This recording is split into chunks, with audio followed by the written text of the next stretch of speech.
ঢাকা সহ সারা দেশে আবারও কারফিউ জারি করেছে সরকার। রোববার সন্ধ্যা ৬টা থেকে পরবর্তী নির্দেশনা না দেওয়া পর্যন্ত কারফিউ জারি থাকবে।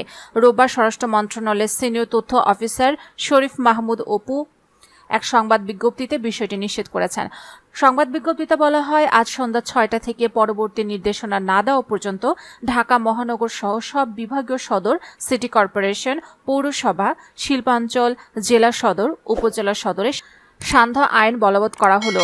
এ বিষয়ে স্বরাষ্ট্র মন্ত্রণালয়ের সিনিয়র তথ্য অফিসার শরীফ মাহমুদ অপু বলেন, পরবর্তী নির্দেশনা না দেওয়া পর্যন্ত কারফিউ ননস্টপ চলতে থাকবে।